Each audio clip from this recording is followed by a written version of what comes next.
वीरम् अनन्तवर्णानदंसनसहागम् उच्छाम्यमसारम्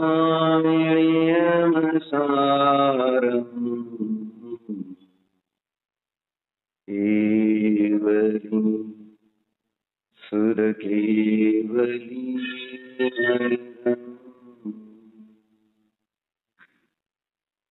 त्वयि सति परमात्मन्मादृशान्मोहमुग्धान् कथमतनुवशत्वान् बुद्धकेशान्यदेहम् सुगतमगधरं वा वागधीशं शिवं वा जितभवमभिवन्दे भासुरं श्रीजिनं वा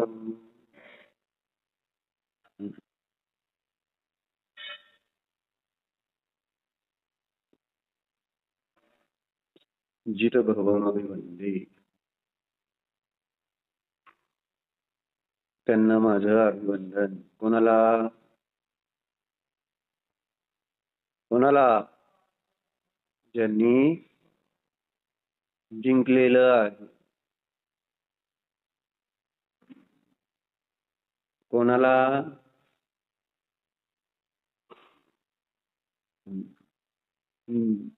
बरोबर. भव म्हणा, संसार म्हणा, दुःख म्हणा, कर्म म्हणा, इंद्रिय म्हणा, कषाय म्हणा,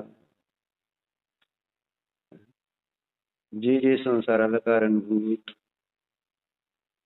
कारण आहेत, त्या संसाराला कारणभूत कारणांवर ज्यांनी विजय मिळवलेला आहे त्यांना माझा नमस्कार असो.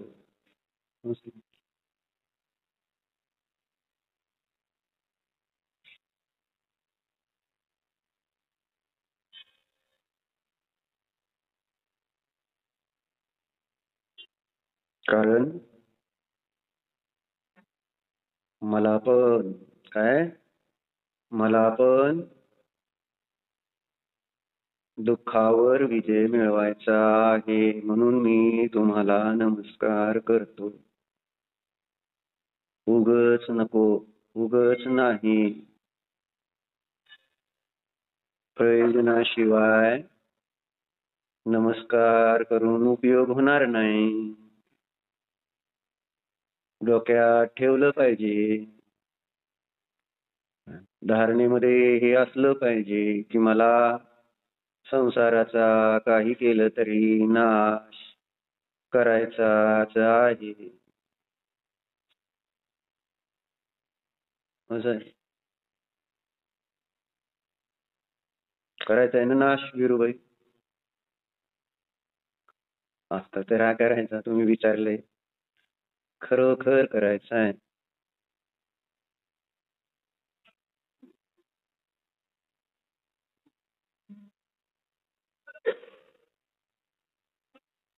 मग हा जर भाव असेल तर मग तसं फळ 100% मिळणार.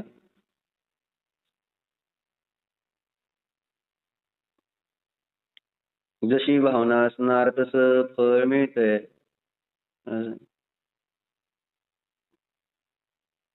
भावना कशी आहे हा विषय महत्वाचा असतो.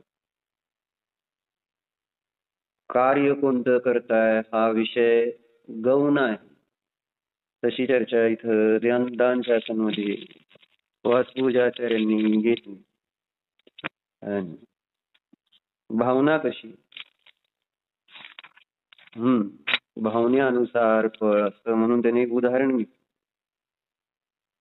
की कोई धर्म प्रभावना करता है,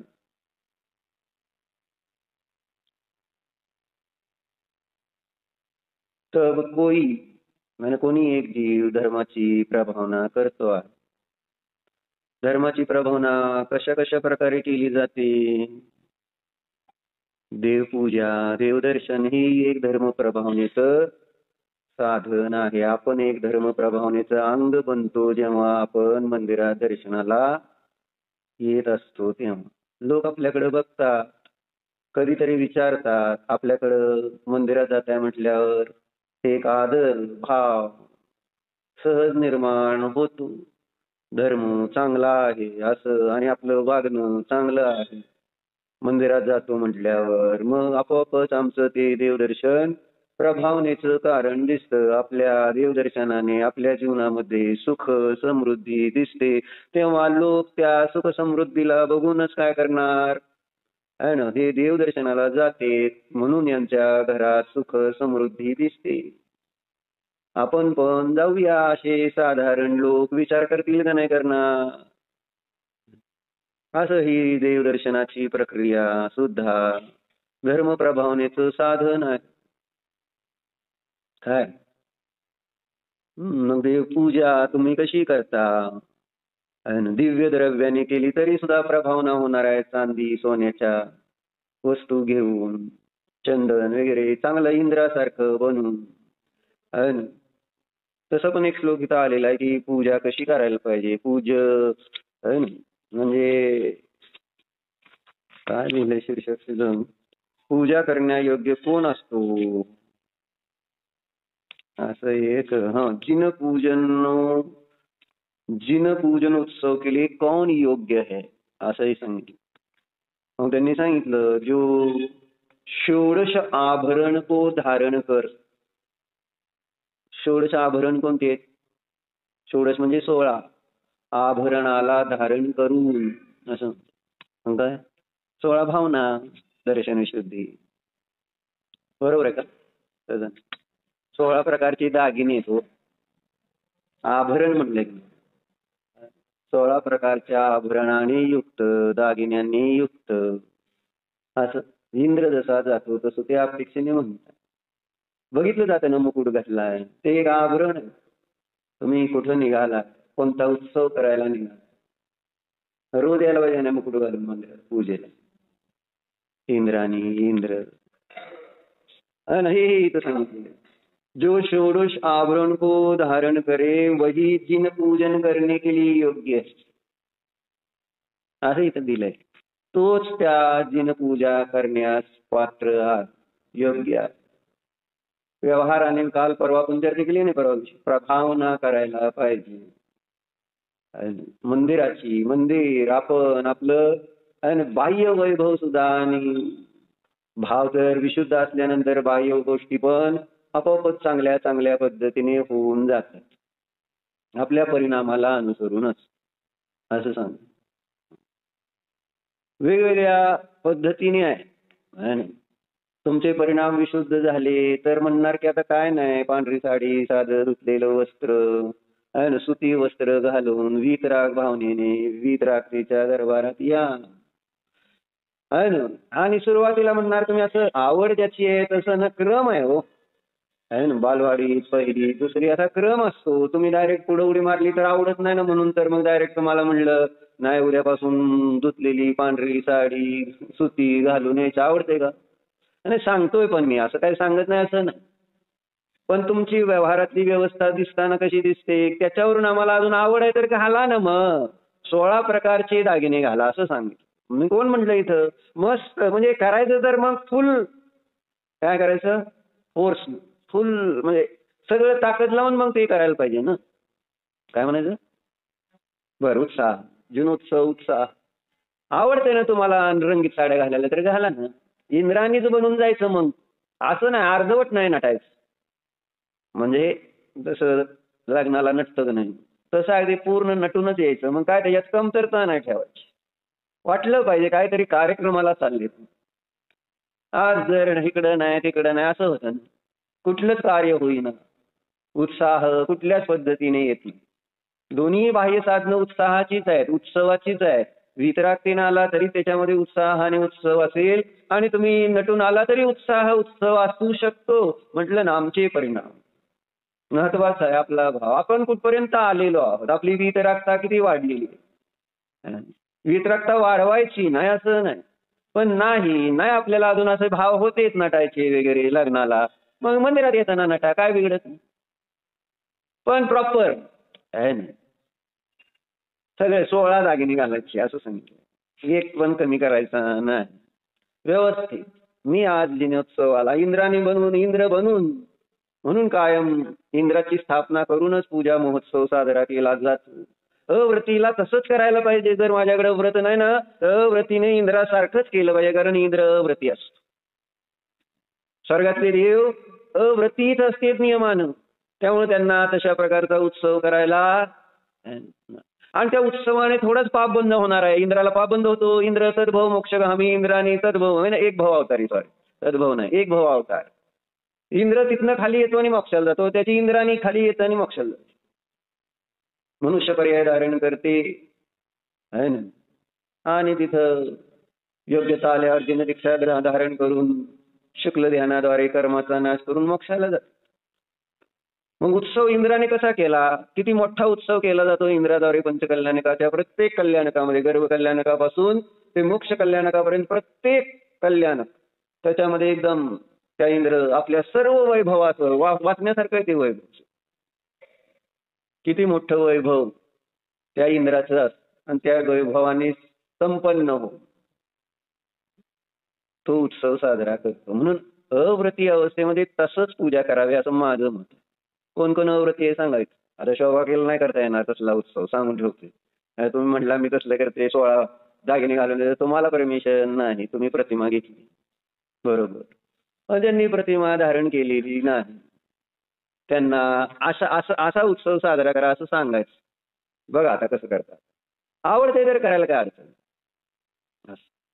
जो षोडश आभरण को धारण करे है ना, वही इन जिन पूजा करने के लिए योग्य, असं दिलं त्यांनी. जो षोडश आभरण को धारण कर इंद्र के समान पूजा के लिए सज्ज हुआ है, वही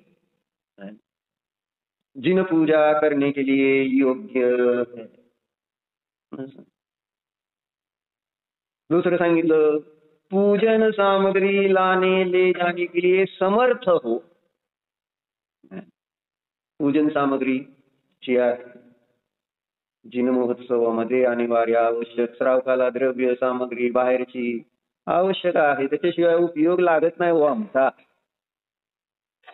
म्हणजे आपण इतके चंचल असतो की आपला असा त्यातल्या त्यात धार्मिक विषयामध्ये उपयोग टिकायला आणि स्थिर व्हायला अवघड जातं असं सांग. आणि म्हणून इथं नाना प्रकारची अवलंबन गृहस्थ दशेमध्ये सांगितलेली आहेत, कंपल्सरी. गृहस्थाला भावपूजेचा अधिकार नाही. भावपूजा म्हणजे मंदिरात काय द्रव्य न घेता नुसतंच म्हटलंय आणि झालं तर स्वैराचारी होईल. कारण मला काहीतरी पाहिजे ना, क्रिया काहीतरी केल्या तर आपल्याला कुठंतरी ते कार्य झाल्यासारखं वाटतं का नाही. तुम्ही आला आणि हातच जोडले नाही, तुम्हाला दर्शन केल्यासारखं वाटेल का सांग. साधना का की पाया पडू नका, अजून ते पाय पडले, पडू नका सांगितलं तरी पडलेत पाय. मग भावाने पाया पडू शकत नाही का, हात जोडायला पाहिजेत का. भाव, नुसते भाव, आपल्याकडे भावाला इम्पॉर्टन्स नाही असं नाही आहे, भावच मुख्य आहे. परंतु प्राथमिक भूमिकेमध्ये माझा उपयोग मला स्थिर करायचा आहे तर अवलंबन घ्यावं लागतंय. आपण स्वतःला फार आहे ना पुढच्या पदावर मानलं नाही पाहिजे ना. आहे तर मला लागतं, गरज लागते मला, जसं इंद्रिय विषय भोग लागते त्याच्याशिवाय मला परिणामामध्ये विशुद्धी राहत नाही, संक्लेश होते. लागतंय का नाही आपल्याला, जेवायला, खायला, कपडे लत्ता सगळं लागतंय का नाही. मग तसं इथं सुद्धा का नाही लागत म्हणत. बाहेर सगळं तुम्हाला किचन मध्ये ट्रॉली लागते, बॉस लागतोय, मिक्सर लागतो, फ्रीज लागतो, अजून काय लागतं. गरज आहे का नाही सगळ्याची तुम्हाला. त्याच्याशिवाय करा म्हटलं स्वयंपाक तर करताल का तुम्ही.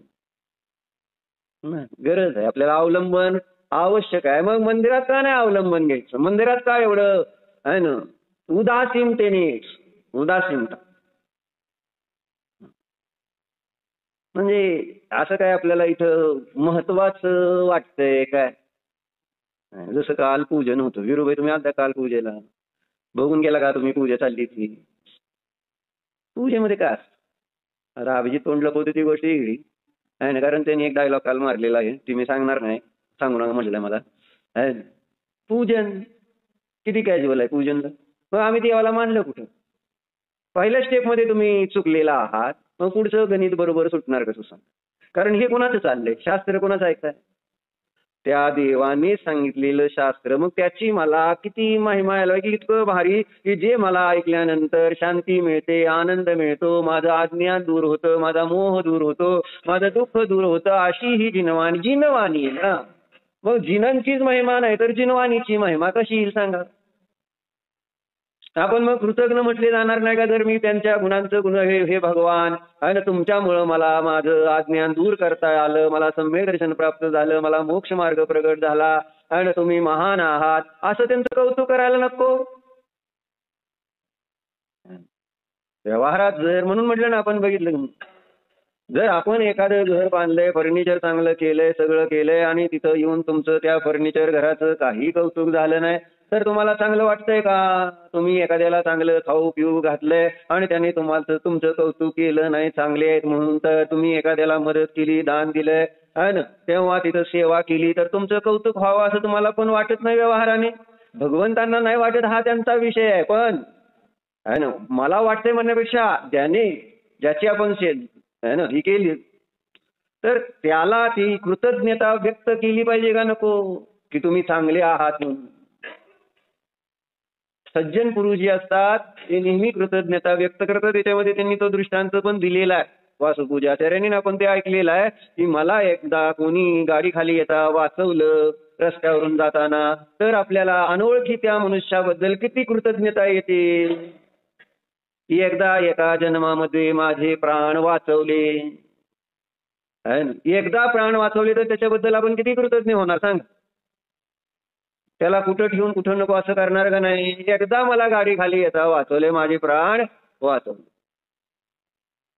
मग त्याच्या प्रती विचारपूस सगळी करणार का नाही त्याची? तुम्ही कोण, कुठले, काय? मग माझं घर जवळच आहे, घरी चला, त्याचा आदर आतिथ्य. काय केलं काय त्यांनी? प्राण वाचवले म्हणजे प्राणाचं महत्व तुम्हाला समजतंय ना? इथं जिनेंद्र भगवान आपले भवभवात जे मरण होतंय त्या मरणातून मुक्त करतेत मला. मग त्यांची महिमा किती यायला पाहिजे? माझा अनंत संसार नष्ट होतो त्यांच्या निमित्तात, मग त्यांच्या प्रती माझी कृतज्ञता किती व्यक्त व्हायला पाहिजे? देवा कुठं ठेवू आणि कुठं नाही असं व्हायला नको देवाला.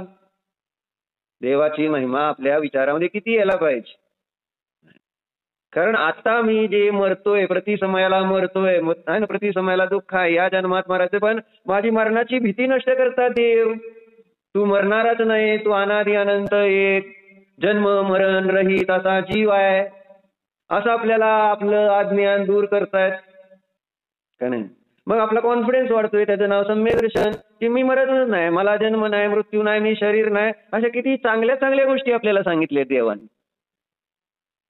मग एक दिवस त्यांची मन लावून पूजा करायला नको आपल्याला? त्यांचं गुणगान रोजच केलं पाहिजे नियमानं. तर श्रावकाचं कर्तव्य रोज त्यांचं गुणगान कुठल्या ना कुठल्या पद्धतीने, की जेणेकरून तीच चर्चा चालली आपल्याला उत्साह वाटेल जिनेंद्रांच्या प्रती. म्हणजे काय करून काय नको असं व्हायला पाहिजे. जसं आपली मुलं आहेत छोटी छोटी, त्यांच्यासाठी काय करून काय नको असं चाललेलं असतं, कुठं ठेवून कुठं नको. मुलांचं नातवांचं चाललेलं असतं का नाही? किती असतं?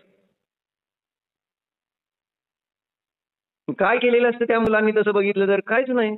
उलट आपणच त्यांची सेवा कर. फक्त तुम्हाला त्या कळते की हे माझे आहेत, किंवा तुम्हाला तुमच्या दादाबाईच्या प्रती किती आदर असतो, विनय असतो, भीती असते, आणि त्यांच्यासाठी आपण काही पण करायला तयार आहे का नाही? तुम्ही तुमच्या दादाला गाडी दिली की नाही भेट फॉर्च्युनर वाढदिवसाची? माहिती आहे. म्हणजे वीरूबाईंचे तिघा भाऊ एकत्र होते त्यावेळेस दिली होती, बरोबर आहे का? वेगळे झाले त्यावेळेस दिली एकत्र फॉर्च्युनर. त्यावेळेसची फॉर्च्युनर म्हणजे सगळ्यात भारी गाडी, आणि ती सगळी मिळून का? दादाचं कौतुक. काय दिलं दादानी तुम्हाला? आणि संस्कार दिले, व्यवसाय कसा करायचा शिकवलं, आणि त्यामुळे तुम्ही व्यवहारात सुखी झालाय म्हणून ते कृतज्ञता व्यक्त केली नाही. इथं कोणती फॉर्च्युनर दिली? म्हणजे मी म्हणत नाही फॉर्च्युनर, पण मला म्हणायचंय कृतज्ञता व्यक्त करण्यासाठी आपल्याला रोज रोज वाटलं पाहिजे ना. म्हणजे रोज केव्हा वाटेल की मला समजेल की मला जेव्हा जेव्हा त्रास होतोय आणि मी जिनवाणीमध्ये सांगितलेल्या उपदेशाचं स्मरण करतो, त्याचं कुठेतरी भावना पाहतो, तर माझं दुःख कमी होतंय, माझं दुःख नष्ट होतंय. मग मला त्याची महिमा यायला नको? कारण जेव्हा जेव्हा मी याचं चिंतन करतो त्यावेळेस माझ्या चिंता आकुलता कमी झालेली आहेत.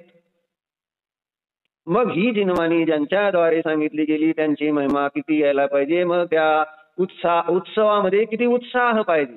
कसं गुणगान करून कसं नको असं व्हायला नको. भक्तामर स्तोत्र, एकीभाव स्तोत्र, कल्याण मंदिर स्तोत्र, सगळे धनंजय कवीने रचलेले विशापहार स्तोत्र कशी स्तुती करतील.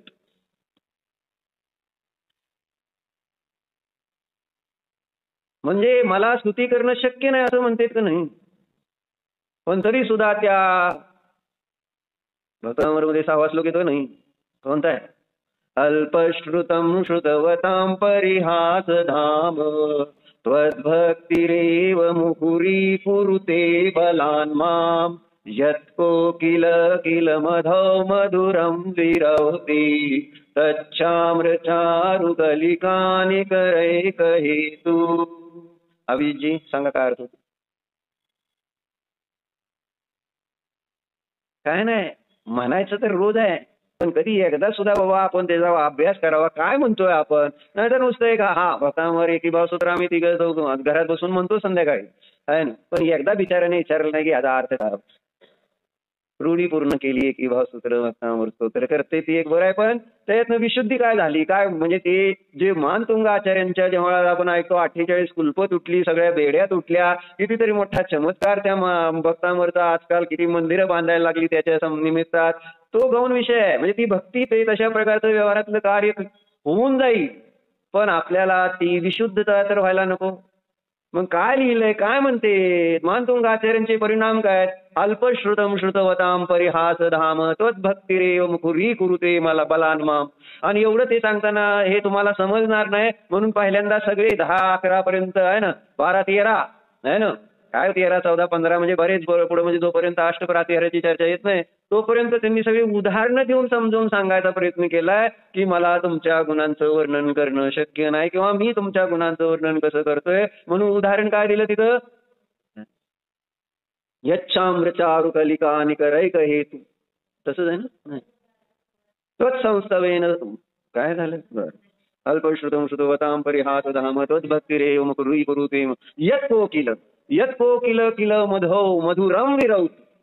आहे ना, जी कोकिळ आहे ती केव्हा केव्हा कुहू कुहू जो आवाज तिचा जो सगळ्याला अतिशय प्रिय आहे, आणि तो ऐकला सकाळी सकाळी तर असं मानलं जातं की आजचा दिवस चांगला झाला आहे ना. म्हणून मोबाईलची ट्यूनच तशी ठेवा किंवा तुमचा अलार्म, म्हणजे सकाळी उठलं की ते आवाज ऐकला की आपला दिवस चांगलाच जाणार आहे ना. काय हरकत काय? कोकिळेचा तो आवाज आहे ना, आणि ती कोकिळ तशा प्रकारच्या मधुर स्वरामध्ये आहे ना रव करते, आवाज करते. का करते आहे ना, आणि ती केव्हा करते हा महत्वाचा मुद्दा आहे. केव्हा? हा, वसंत ऋतूमध्ये काय होतो चमत्कार? पावसाळ्यातून काय बोलते रे? आंब्याच्या झाडाला मोहर येतो, मोहर, आणि त्याचा जो सुवास असेल काय जे असेल आपल्याला नाही, पण त्या कोकिळेला तो आवडत असेल कदाचित. आणि तिथं ते काय म्हणले मग?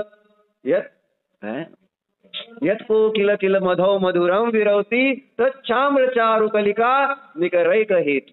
काय अर्थ झाला त्याचा? अर्थ आहे का तिथं? वाचा. हम्म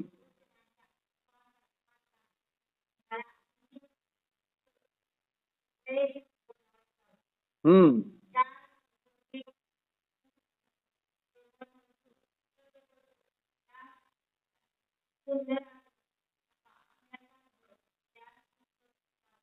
हम्म म्हणजे मला राहावंच नाही असं. म्हणजे त्या कोकिळेला त्या आंब्याच्या मोहराच्या निमित्तात आपोआप आहे ना, आपोआप म्हणजे तिला ते आपोआप म्हणजे जबरदस्तीनं जरी नसलं तरी तिथं तो आवाज करण्यामध्ये कारण पडतंय. तसं माझी बुद्धी कमी आहे, अल्पश्रुतम आहे ना, श्रुतवतामच्या अपेक्षेने माझी बुद्धी किती कमी आहे. पण तुझी भक्ती ही आहे भक्ती. जबरदस्तीने मला मला नाही काय येत, पण तुमचे गुणच असे आहेत की ते मला वाचाळ करतात, जबरदस्तीनं ते गुणगान करायला लावतात. अशी अशी भावना म्हणजे किती उत्कृष्ट त्यांना देव दिसत असतील, त्यांच्या ज्ञानामध्ये भगवान कशी असतील ही कल्पना करा ना. मानतुंग आचार्य भक्ती करतायत आदिनाथ भगवंतांची, त्यांच्या ज्ञानात आदिनाथ कशी दिसत असतील, किती भारी वाटत असेल त्यांना. ते बांधले गेलेले होते असं समज आहे ना. म्हणजे जी कथा आहे त्या अपेक्षेने, आणि तिथे सुद्धा परिणाम किती विशुद्ध झाले त्या देवाचं स्मरण करत. आदिनाथांच्या गुणगान करताना किती विशुद्धता की आपोआप आहे ना, विकल्प नाही केला की कशी कुलप तुटतील आणि कधी ते बेड्या तुटतील असं काय नाही. किती नंबरचा श्लोक आहे ती? 46 नंबरचा श्लोक आपण सगळ्या माहिती आहे, ज्या त्या बेड्या तुटले आहे ना त्यामुळे. मग ती विशुद्धी म्हणजे कोणती विशुद्धी? देवाचे गुण इतके आवडले की इतकं पुण्य बांधलं गेलं की आपोआप पापाचा काय झाला, नाश झाला आहे ना. आणि असा उदय आला. पण ह्या घटना भागितलेल्या आहेत. महावीरांची मावशी कोण? चंदनबाई. तिला पण कुठं ठेवलं होतं, कशी अवस्था केलेली होती. पण एक भावना केली, कोदरूच त्याच्याकडे धान्य होतं, सगळी अवस्था अशी होती, बांधलेली ती पण होती. पण भावना झाली आज मला महावीरांना आहार दान द्यायचंय. बस चमत्कार काय? सगळी बंधनं तुटली, केस सगळी सुंदर झाली आणि तो वाटीत ते कोदरू काय असेल अन्न त्याचं खीर उत्कृष्ट तयार झालं. आणि तिथं सहजतेने पडगाव धारणा पण महावीरांची त्या दिवशी तशीच आहे ना. आणि तिथं महावीर मुनी अवस्थेमध्ये तिथं पटले, आहारदान झालं आणि पंचाश्चर्यदृष्टी. चमत्कार. हे तर नीट वाचा ना तुम्ही. कायच वाचत नाही, समजून घेत नाही. भक्ती कशी येणार, महिमा कशी येणार माझ्या धर्माची? मला ज्यांचा धर्म खोटा, देव खोटे, सगळं खोटं, ते आज किती त्या धर्मासाठी मरायला तयार, काय पण करायला तयार. आणि मी इतका उत्कृष्ट धर्म म्हणजे मिळाला. पण म्हटलं ना आपण आता व्यापारी झालोय पक्की. मला कुठे फायदा दिसतोय त्यावर मी तिथं काम करणार, फायदा नसेल तर मी तिथं करणार नाही. आणि मला इथं फायदा दिसतच नाही आणि दिसणार कसा? मी त्या पद्धतीने इथं प्रवृत्ती करतच नाही. मागचं कधीतरी चांगलं केलंय आणि आज त्याचं फळ आपण भोगतो, पण विसरून जातो की हे आज मी भोगतोय ते कोणतं भोगतोय? पूर्वी काहीतरी जे केलं होतं तेच आज मला खायला मिळतंय चांगलं. पण आजचं काय? आज काय चांगलं मिळाल्यानंतर आता पुढं आपलं कर्तव्य काय? ह्याच्यावर कारण कार्य व्यवस्थित रूपाने विचार केला का की आज मला हे सगळं चांगलं चांगलं अनुकूल संयोग का मिळाले, त्याचं कारण काय? कुणी आम्ही विचार करत नाही. त्यामुळे तर आपल्याला जिनधर्माची महिमा येत नाही, जिनदेवाची महिमा येत नाही, जिनदेवाचं पूजन अर्चन करण्याचा उत्साह येत नाही. विरोध आज पूजा करून जायला पाहिजे असं मला वाटतं आहे ना. इतकं काय नाही, पूजेशिवाय काय नाही, हे बाकी सगळं गोण. आम्ही दुकानाची पूजा करणार. राजा करत होता ना अगोदर, दुकान उघडल्या म्हणजे आता करताना काय माहित नाही मला, पण पूर्वी करत होता का नव्हता मी बघितलं होतं म्हणून सांगतो. पहिल्यांदा दुकानाची का, दुकानाची जर पूजा नाही केली तर आपल्याला आज लाभ शुभ लाभ. आणि ती जी दुकानाची भक्तीने केलेली पूजा त्यामुळं बांधलेलं विशुद्धी झाली परिणाम, आणि बांधलेलं पुण्य पूर्वीचं आत्ताचं आणि गिराईक झालं. आणि ज्या दिवशी पूजा करतोय गिराईक झालं की हे पूजा रोज आणि अजून चांगलं आहे ना. हार आणले, अजून म्हटले तर चांदीचा म्हटलं तर चालतंय, सोन्याचा म्हटलं तर चालतंय, दुकानासाठी आहे ना. दुकानाची पूजा करताना मग मी ते उत्कृष्ट द्रव्य वापरायला तयार आहे, कारण जेवढा लाभ वाढत जाईल तेवढं मी उत्कृष्ट करायला तयार आहे. त्याच्यासाठी एक आता आला तर प्रथमायोग, काय आलं तर नाव त्याचं आता मला लक्षात येईना, त्याच्यामध्ये आणि गुंडच असते ते सगळे. आणि व्यवसाय ड्रग्सचा आहे ना. मग झालं काय, ख्रिश्चन असं आणि सगळ्या धर्मामध्ये म्हणजे इतर की बळी देणं आहे ना, असं की त्यामुळं चांगलं होणार असं कुणीतरी कोणत्या तरी कारणाने लिहून ठेवलेलं आहे ना. आणि मग ह्याचा व्यवसाय सुरू होतो. म्हणजे वाईटच व्यवसाय. पण वाईट व्यवसाय करताना तो सुरुवातीला साधा बळी द्यायचा. म्हणजे समजा कोंबड्याचा वगैरे असं व्यवसाय चांगला चालायला लागला. मग बकरीचा अजून चांगला चालायला लागला, म्हैशीचा अजून चांगला चालायला लागला. त्याच्या गुरुने सांगितला नाही, त्याला असं वाटलं की आता कोणता बळी देऊ की जेणेकरून माझा व्यवसाय फुल फोर्स मध्ये चालेल. आहे ना? मग कोणता?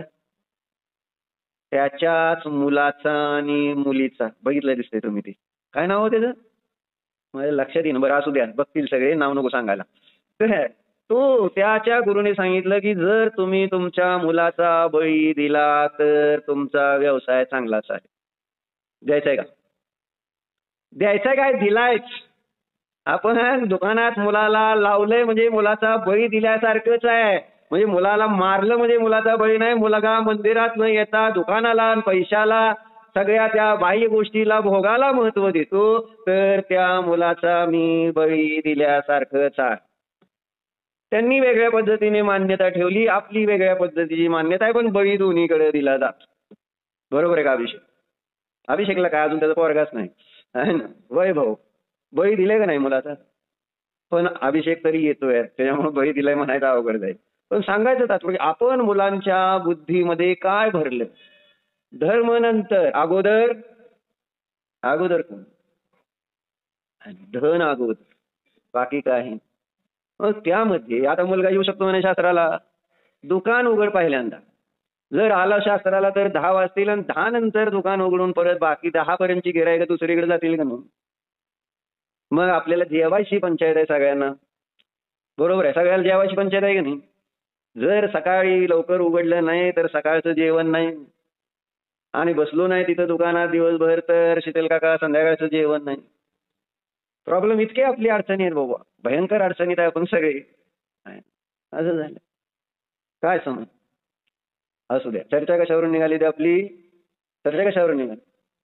म्हणजे म्हणजे उत्कृष्ट पूजन सामग्रीवरून हा दृष्टांत दिला. व्यतिरिक्त दृष्टांत असेल चुकीचा, पण सांगायचा अभिप्राय हा की जेव्हा मला दुकानाची महिमा येते तर मी दुकानासाठी पाहिजे ते पाहिजे तसं करायला तयार आहे. उत्कृष्ट द्रव्याने आपण त्याचं त्या ठिकाणी काय त्याचा आदर करायला तयार असं. मग इथं इथं इथं भगवान आहे, त्यांचं उत्कृष्ट द्रव्याने पूजन अर्चन करण्याची भावना होणार नाही कळल्यानंतर.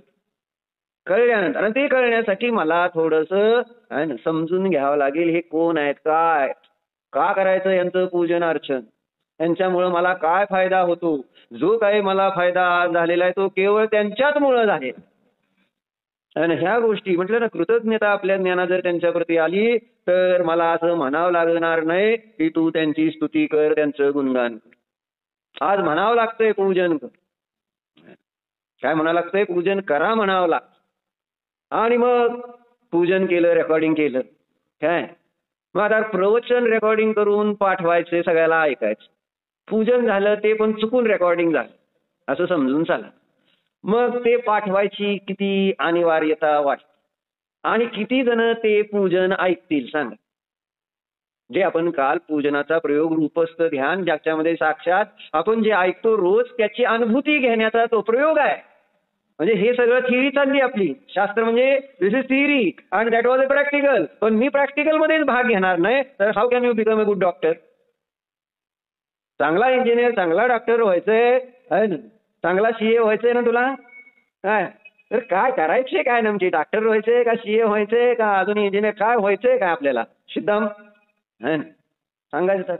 प्रॅक्टिकल करायला प्रॅक्टिस करायला लागते ना. आर्टिकलशिप वगैरे सगळीकडे असतं, इंटर्नशिप असते, करावं लागतंय ते. भले शाळेत प्रॅक्टिकल वेगळं घेतलं तरी 4-5 वर्षाचा कोर्स झाल्यानंतर 6 महिने वर्ष पुन्हा कुठेतरी कामाला राहायचं. आणि किती तुम्ही श्रीमंत असाल का झाला महत्वाचं नाही, कुठेतरी 1 वर्ष तुम्हाला प्रॅक्टिस करावीच लागते गपचीप. त्याच्यानंतर तुम्हाला ते सर्टिफिकेट मिळणार आहे, त्याच्या अगोदर मिळत नाही. महत्वाचं काय, 5 वर्ष शिकलोय ना आम्ही, 100 पैकी 100 मार्क मिळवले की नाही, मग आता कशाला मला बाकी सांगताय प्रॅक्टिकल म्हटलं तर? म्हणजे प्रयोग महत्वाचा किती असतो. दुकानदारीचं शिक्षण घेतल्याने तुम्हाला दुकानदारी येईल का? स्वयंपाकाचं होम सायन्स मध्ये शिक्षण घेतलं म्हणजे स्वयंपाक करायला येतो का? सिंपल आहे. शिक्षण नव्हे, शिक्षण गरज आहे नव्हे असं नाही, थिअरी इज मस्ट. असं नाही की थिअरी नाही शिकायची, पण ओनली थिअरी नाही, ओनली नाही, फक्त आहे ना आपण शब्द रूपाने ते विषय शिकले तर आपल्याला त्याचा तो आनंद येणार नाही जो आनंद त्या विषयामध्ये म्हणजे त्या शब्दाने दाखवलेल्या विषयामध्ये आहे. आणि म्हणून तो प्रयोग असतो. पूजन म्हणजे गुरूंची सेवा म्हणजे प्रयोग आहे, तो प्रॅक्टिकल आहे. संयम तप हे प्रॅक्टिकल आहे, दान हे प्रॅक्टिकल आहे, स्वाध्याय थिअरिटिकल आहे. जर बघितलं षटकर्तव्यामध्ये अपेक्षित 5 गोष्टी प्रयोगात्मक आहे, एक गोष्ट थिअरिटिकल आहे. स्वाध्याय नीट करा आणि मग या 5 गोष्टीमध्ये जीव येईल. पण स्वाध्याय नाही केलं तर तुम्हाला कळणारच नाही देवपूजा काय असती, गुरूंची सेवा काय असती, संयम काय असतो, तप काय असतो, दान काय असतं, स्वाध्याय काय असतो हे पण कळणार नाही. मग प्रॅक्टिकलला इम्पॉर्टन्स किती पाहिजे. एखाद्या वेळेस थिअरी कमी माहिती असते कोणाला, चांगल्या डॉक्टरकडच्या कंपाऊंडरला. कंपाऊंडरच असतो तो, त्यांनी कधी कसली काय शिकलेलं नाही, फक्त डॉक्टर कोणत्या आहे ना रोग्याला कोणतं ट्रीटमेंट देतोय बघता बघता बघता असा की कंपाऊंडर डॉक्टर होऊन जातो. बरं डॉक्टर नसले तर कंपाऊंडरकडे पण लोक चेक करते त्यावेळेस, तुम्ही तपासा चालते. त्याच्यामुळे तो हुशार झाला. न शिकता कसा काय हुशार झाला, अभ्यास प्रॅक्टिकल. प्रयोग महत्वाचे, प्रयोगाशिवाय आपल्याला हे समजणार नाही. आणि मग मला तशा पद्धतीचा उत्साह, त्याची श्रद्धा, म्हणजे इथं सांगितलं व्यवहाराने देव गुरुचं धर्माचं श्रद्धा आणि सम्यदर्शन आहे. सांगितलं की नाही सम्यदर्शनाचं लक्षण देव गुरु धर्मावर श्रद्धा. किती जणांची आपली देव गुरु धर्मावर श्रद्धा आहे सांगा. हो हेच आहे बरोबर, बाकी काय नाही. श्रद्धा तपासले कधी आपली, कोणावर माझं श्रद्धा नाही.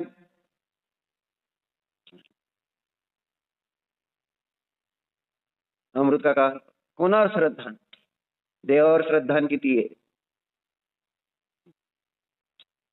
म्हणून ती श्रद्धा निर्माण व्हायला पाहिजे. आणि ती झाली तेव्हा ती भक्ती कशी झाली, तोच भक्ती रेव आणि मुखुरी कुरुते बलान माम.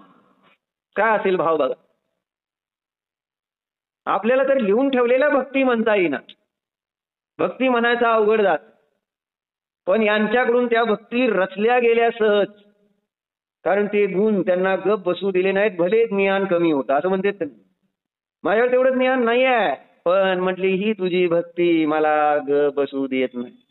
वाचा वाचा बोलायला भाग पाडते, कारण त्यांना समजलं होतं की एक्झॅक्ट काय देव. म्हणून ते समजण्यासाठी मंदिरात यायचे, ते समजण्यासाठी स्वाध्याय चांगल्या प्रकारे करायचे.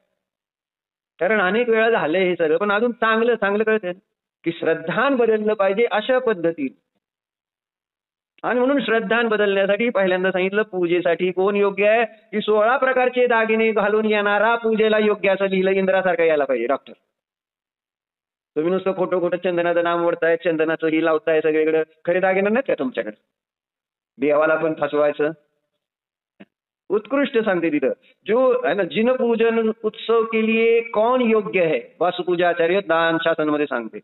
जो षोडश आवरण को धारण कर इंद्र के समान पूजा के लिए सज्ज हुआ है वही जिन पूजा करने के लिए योग्य है. दुसरं सांगितलं पूजा सामग्री लाने ले जाने के लिए समर्थ हो. आपल्याकडे सगळ्यांकडे सामर्थ्य. आपण अष्टद्रव्यातलं काय काय आणतो सांग. सामग्री, सामग्री जी आहे ती अष्टद्रव्य, 8 द्रव्य माहित आहेत ना कोणते कोणते आहेत. थांबा राजकुमार सांग, 8 द्रव्य कोणती ज्याच्याद्वारे भगवंतांची पूजा केली जाते. काय काय झालं, काय माहित नाही सांग की मला. तांदूळ, अजून चंदन, अजून. आणि मग एक जर आपण श्लोक लक्षात ठेवला तर सगळं आलं. उदक चंदन तांदूळ पुष्पक चरु दीप सुधूप फलार, संपलं की. एवढंच त्या एका ओळीमध्ये आले सगळे. जल चंदन अक्षत पुष्प चरु दीप धूप. 8 द्रव्य. कोणती कोणती द्रव्य आणलेत मी डबे बघू का. कोणी कोणी जल आणले, शुद्ध जल, प्रासूक जल. कारण आपण चढवताना आपल्याला कळलं पाहिजे, कारण एक ध्यान शिबिरार्थी आहे ना, ध्यान पंढरपूरला 2016-17ची घटना असेल आहे ना, आणि दुपारी पिंडस्थ ध्यान घेतो. आणि पिंडस्थ ध्यानामध्ये 5 धारणा डॉक्टर, त्या 5 धारणेमध्ये पहिली धारणा आहे आहे ना, कोणतीही पृथ्वी धारणा, पृथ्वी धारणेमध्ये सांगितलं जातं की या आहे ना विश्वामध्ये सगळीकडं किंवा या जम्बूद्वीपामध्ये, अडीच द्वीपामध्ये सगळीकडं पाणी, मध्य लोकात सगळीकडं पाणी पाणी पाणी पाणी पसरलेलं आहे. डोळे बंद करा बघा, दिसतंय का? आणि असं रोज 10 दिवस सांगत होतो. काय जगात आहे ना या मध्य लोकात सगळीकडे जल पसरलेला आहे, जलाचा सागर आहे, समुद्र आहे, शुद्ध निर्मळ असा जलाचा समुद्र आहे. मग एक महिला बसली होती आहे ना, मग तिने शेवटच्या दिवशी तिचा अनुभव सांगताना सांगितला, म्हणजे तुम्ही सांगत होता रोज, म्हटले सुरुवातीला पाणी बघा सगळीकडे पाणी आहे पाणी आहे पाणी, म्हटले पाणीच दिसत नव्हतं म्हटले मला, रोज पाणी बघत होतो म्हटले, आंघोळ करताना पाणी पिताना सगळं पाणी बघते, पण जेव्हा सांगितलं जातंय की जल बघा सगळीकडे जल पसरलेला आहे, जलाचा सागर आहे, दिसायला तयार नाही. मग ती म्हटली मी काय केलं आहे ना, जेवायला एक दिवस गेल्यानंतर मला असं त्रास व्हायला लागला, मला ते कसं दिसत नाही, म्हटली पाणीच बघत बसले खूप वेळ, पाणी पाणी पाणी, आणि पाणी बघितल्यानंतर मग त्या दिवशी म्हटले मला सगळीकडे पाणी पाणी पाणी पाणी दिसायला लागलं. मग माझं ध्यान लागलं. अवलंबन, जल हे कशासाठी अवलंबन घेतलं जातं सांगा? जल हे कशाचं प्रतीक म्हणून आपण चढवतो, आणि आम्ही श्रावक काय, गरज नाही आपल्याला जल चंदन अक्षत पुष्प सगळ्या गोष्टींची, अनिवार्यता आहे खरं तर, माझा उपयोग ठीक लागण्यासाठी. आपल्याला काय तांदूळ चढवलं काय आणि काय नाही चढवलं काय, काय नाही म्हटलं, इतके आपण प्रमादी झालेलो असतो पूजनाच्या बाबतीत. असं उत्साह आहे का की मस्त चांदीचं सोन्याचं ताट आहे की नाही घरी तेजश्रीत आहे, पण ती कशासाठी आहे? आपण आणलं ते मस्त सगळं सोन्याचं ते झारी, कंचन झारी निर्मल नीर पूजो जिनवर गुणगंभीर, असं नुसतं शब्द म्हणायचे. अरे आणा ना, उत्साह बघा की जसं तुम्ही नटला वेगवेगळ्या दागिन्याने तर तुम्हाला उत्साह येतो का नाही व्यवहारात? कार्यक्रमाला जाताना जर दागिन्याने नाही नटला तर तुम्हाला बरं वाटतं का? कार्यक्रम म्हटलं की सगळे लॉकरमध्ये दागिने काढून आणता का नाही, आणि नटलं ते घातल्यावर बरं वाटतं, फील येतो. मग इथं इथं सुद्धा जेव्हा तुम्हाला पूजन करायचं तर फील यायला पाहिजे का नको त्याचा? कंचन झारी, कंचन म्हणजे सोन्याची झारी, ते असतं ना पात्र चढवताना आपण, कंचन झारी निर्मली. अशा पद्धतीने आपण 24 तीर्थंकरांचं पूजन करताना पण किती सुंदर उपमा दिली जलाला.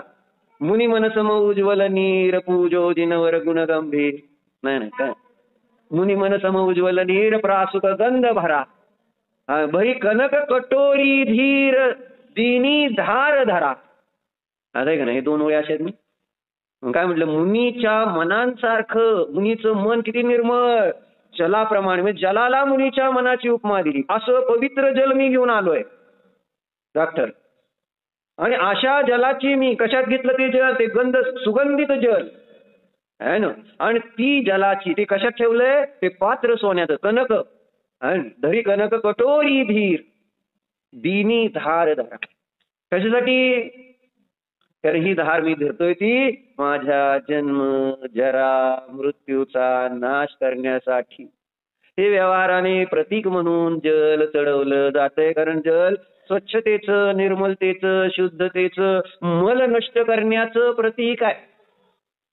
म्हणून जन्म जरा मृत्यूचा मल आपण शब्द वापरतो, जन्म जरा मृत्यू मल विनाशनाय जलम निर्वपामिती. आंघोळ तर चांगली करून आला, गरम पाण्याने, आता थंडी आहे म्हटल्यानंतर छान गरम पाण्याने आंघोळ 2-3 बादल्याने करून आला, बरोबर.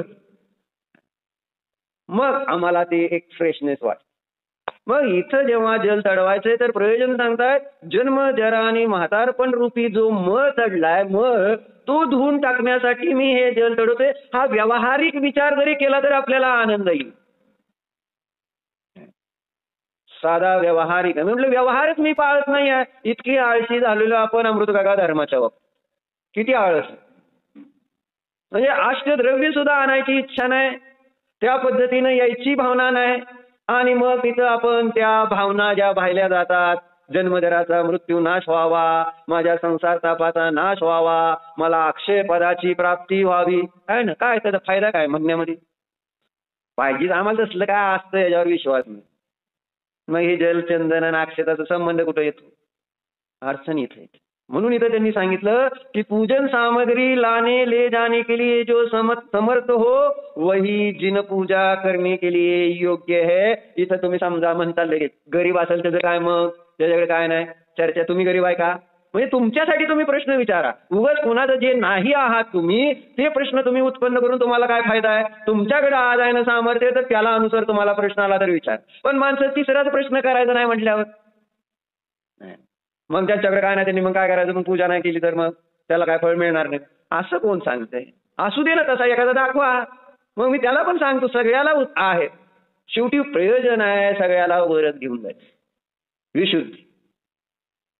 तेव्हा एक एक गोष्टीवर किती उपयोग लिहायला पाहिजे. गोशीर चंदन म्हटलं, गोशीर चंदन म्हणजे सगळ्यात भारी चंदन आहे. मग असं चंदन चढवल्यानंतर ते चंदन आपल्या हाताला वगैरे लावल्यानंतर थंड वाटतं, फील येतो ना. मग तो एक इंद्रियजन्य ज्ञानातून आपल्याला अतिंद्रिय ज्ञानाकडे न्यायचा प्रयत्न आहे. परिचिताकडून अपरिचिताकडे नेण्याचा त्या द्रव्य सामग्रीतून प्रयत्न आहे. कारण मला ते माझ्या आकलनाचा विषय नाही, जे जे तिथं सांगितलं जाते ते जन्मजरा मृत्यूचा मळ किंवा संसाराचा ताप. म्हणजे ह्याच्यासाठी ही द्रव्य मला दिली की बघ हे द्रव्य कसं आहे, मल नष्ट करणार आहे. हे चंदन कसं आहे, शीतलता देणार आहे. तसं तसं तुझा आत्मा, तुझे हे देव जे आहेत ते शीतलता देणार आहेत. कुठंतरी त्याच्यातनं आपल्याला ते शांती, जो मला भवाचा ताप झालेला आहे, दुःखाचा ताप झालेला असतो, चिंता, टेन्शन, आकुलता, नाना प्रकारचे ताप आहेत, ते शांत होतील. असं ते चंदनाची जशी शीतलता, तसं मला त्या भगवंतांची ज्ञानभक्ती करताना शीतलता भासित व्हायला नको. त्याच्यासाठी ते चंदन चढवायचे. आणि मी काय तांदूळ चढवलं, विषय संपला. कोण घासा रोज चंदन? कोणाकोणाच्या घरी राहिले आता सान आणि चंदन? सांग. पूर्वी सगळ्यांच्या आमच्या घरी तर होत सान होती आणि एक चंदनाचं लाकूड असायचं. आणि सकाळी रोज आमच्या काकीमा त्या उघडणारच कंपल्सरी. आता किती घरात उघडलं जातं चंदन, म्हणजे चंदनाचा वास राहिला नाही म्हणून मग सगळे स्प्रे मारावं लागले. आधी ऑटोमॅटिक सकाळ सकाळ देवाचं पूजन करताना चंदनाचा वास दरवळत होता. आता बाहेरनं विकत स्प्रे आणायचे, मारत बसायचा घाण सगळी. चंदन उघडलं तर चालणार नाही. बघा प्रयोग करून, आणि मन प्रसन्न होतं. हो खरंच चांगल्या चांगल्या साध्या साध्या गोष्टी आहेत, पण आपण म्हटलं ना लक्ष जर देणार नाही तर आपल्याला आणि ह्याचा आनंद कसा येणार सांग. खूप चांगल्या गोष्टी आहेत तिथं आपल्याला मिळालेल्या, आणि म्हणून त्याचा आनंद घ्यायला पाहिजे. जेव्हा आहे ना एखाद्या गरीब माणसाकडे उत्कृष्ट हिरा आहे आणि तो तरी तरी तरी ते, तर आपल्याला असं वाटतंय नाही ह्याच्याकडे एवढा मोठा हिरा नाही, असा काही येड्यागत करतोय, अशी भावना होते की नाही आपल्याला त्याकडे बघून. असं आहे, चांगली गाडी आहे, चांगलं फर्निचर आहे, पण काय चांगले भरपूर पैसे आहेत, पण बायकोला घरात कामाला लावतोय. मोलकरीण नाही आल्यावर कोण काम करते? अरे एवढे पैसे आहे तर मग आपली बायकोने काम करायला पाहिजे का? राजकुमार करायला पाहिजे का? नको. भांडी घासायला पाहिजे? बायकोने भांडी घासली पाहिजे का? हा काय मान कशी आलती मला हेच कळलं. असा नुसता करते तू. म्हणजे इतकं चांगलं तुमची सेवा करणारे पत्नी, संस्कारी सगळे आहे ना, मग अशा पत्नीला तुम्ही जर कामाला लावत असाल तर तुम्हाला शान म्हणलं जाईल? काय येडाय म्हणणार हे? हा मग तसं आज मला एवढा चांगला धर्म जर मला मिळालाय आणि मी त्याचा जर उपयोग करून घेत नसेल तर मी शहाणा का वेडा? सांगा. चांगलं मिळालंय मला हे सांगायचं. धर्म इतका उत्कृष्ट मिळालाय की ज्याद्वारे मला 3 लोकातलं सगळं सुख प्राप्त होणार, आणि तरी सुद्धा मी भिकाऱ्यासारखा जर राहत असेल तर मग त्या दशेचं वर्णन करणं म्हटलं ना, त्यांचे अभाग्य की महिमा टोटरमलजी लिहिते, हमसे तो नाही काही जास्त. आम्हाला त्यांच्या अभाग्याची महिमा सांगता येणार नाही. तर आता उद्या कोण कोण अष्टद्रव्य आणणार आहे सांग? नियम देऊ काय? अष्टद्रव्य कळलं ना, जल, चंदन, अक्षत, पुष्प, चरू, दीप, धूप आणि फळ. उत्तम आणायचे, दिव्य आणायचे. दिव्य दिव्य कळतं ना, स्वर्गातला इंद्र कल्पवृक्षापासून प्राप्त झालेली ही दिव्य द्रव्य घेऊन येतो. भाऊ कोणाने, कोणामध्ये किती ताकद आहे, जेवढं आणि असेल कोणाचं उत्कृष्ट आहे स्पर्धा लावावं लागते बायकांमध्ये, ही नेहमी बरोबर. हेच माझं चुकलंय. सगळ्यात उत्कृष्ट द्रव्य जे आणेल त्याला विरुबाईतर्फे आहे 1 तोळा सोन. उत्कृष्ट आणावं लागेल एवढंच. उत्कृष्ट व्यवहार आणि द्रव्य पण, आणि भावना जर ईर्ष्येने आणला असेल उत्कृष्ट द्रव्य आणि भाव घाणेरडे असतील तर त्याला बक्षीस मिळणार नाही, कारण मला दोन्ही कळतो हे सांगायचं. म्हणून इथं त्यांनी दुसरं सांगितलं काय, सामग्री काय म्हटले, लाने ले जाने के लिए समर्थ हो. तिसरं वाचून काढून, एवढं वाचून काढा. सज्जनों के द्वारा आदरणीय जो हो वही जिन पूजन करने के लिए योग्य है. याच्यावर विचार करा प्रत्येक गोष्टीवर, है ना. त्रिवर्ण में जिसका जन्म हो, पुरुषार्थों को पूर्ण करने में दत्त चित्त हो.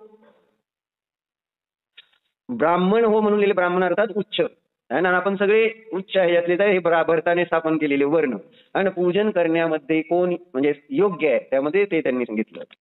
परत ना मग म्हणजे सगळ्या व्यावहारिक क्रिया ज्या आहेत त्या पूर्ण करून है ना पवित्र क्रियाओं को कर चुका हो, दर्शन चारित्र से भूषित हो, है ना, त्रिवर्णिकों को धर्मोपदेश देने वाला हो, निर्मल विचार वाला हो, दूसरों को शास्त्राभ्यास कराने वाला हो, वही जिन पूजन करने के लिए योग्य.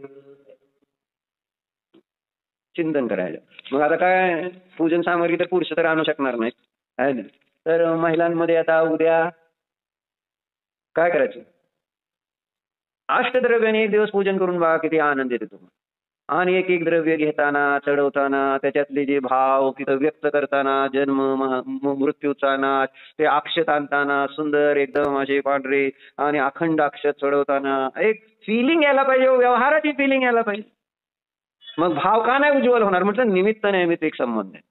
आपल्याला आपलं इतकी बाहेर बुद्धी आहे, इतकी बाहेर बुद्धी आहे की बाहेरच्या अवलंबनाशिवाय माझी बुद्धी नीट होत नाही. म्हणून इथं सुद्धा मला मंदिर चांगलं, देव चांगले, गुरु चांगले, द्रव्य चांगलं जेव्हा असेल तर परिणाम आपोआप विशुद्ध होतील. आपल्याला असं वाटतं ना नेहमी की माझे नाहीत असे परिणाम राहत, माझे नाही असे विशुद्ध होत. तुम्ही तशा पद्धतीने बाहेरच काम करत नाही तर मग कसे राहणार, कसे टिकणार कसे. तुम्ही तो प्रयोग पूर्ण करा. तुमचे इथनं मंदिरातनं घरी जाताना सुद्धा भाव चांगले राहतात. पण आज काय होतं, इथनं बाहेर पडलं की भाव संपलेले का, मोबाईल बरोबर झालाय आहे ना. जास्त पर्यंत माझा घरदार मुलं बाळ. आता आपण परवा वाचलं ना, युद्धाला निघाल्यानंतर तिथं कोण माझं काय नाही, मुलगा नाही, मुलगी नाही, भोग नाही, उपभोग नाही, खाणं नाही, पिणं नाही, बस युद्धभूमीवर मला फक्त शत्रूवर विजय मिळवायचा, एवढंच एक लक्ष. तसं मी जर इथं आलो तर आपण यशस्वी होणार आणि नियमानं निकट काळामध्ये जिन होणार, जिन देव होणार. ओम नमः. हो प्रभू, मी मनोचिंताय कृतकार्य अनुमोदन समारंभ आरंभ क्रोध मान माया प्रमाद इत्यादी विवाह माझ्याकडून या भावात पूर्वभात प्रदेश शास्त्र गुरु यांचा विनय झाला. घेतलेल्या अवधानामध्ये अतिक्रम व्यतिक्रम अतिचार अनाचार दोष एकेंद्रियापासून पंचेंद्रियापर्यंत ज्या काही जीवांची हिंसा झाली, स्वाध्याय करीत असताना घडलेल्या सर्व दोषाविषयी मी पश्चाताप व्यक्त करून क्षमा मागतो. हे माझे सर्व दोष मिथ्या हो, मी माझ्यामध्ये राहू. या सर्व दोषाविषयी मी प्रायश्चित्त मागत आहे.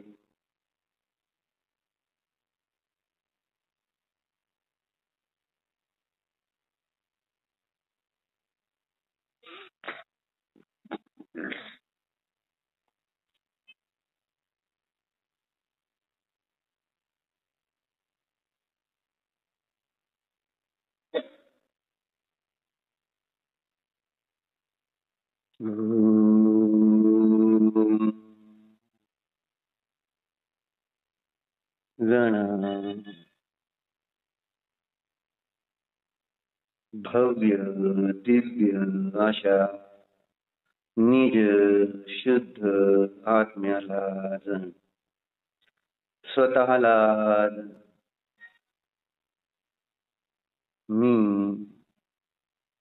मी स्वयं स्वभावाने भगवान निज आत्म्याची, निज परमात्म स्वरूपाची आपल्याला महिमा येऊ द्या. मी महान आहे. मी म्हणजे ज्ञानदर्शन स्वरूप शुद्ध आत्मा. मी महान आहे, उत्तम आहे, मंगल आहे.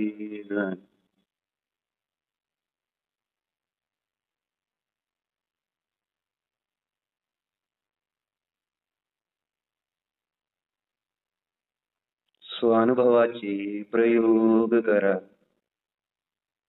शब्द सोडा आणि मात्र जाणा. मी जाणणाराच आहे.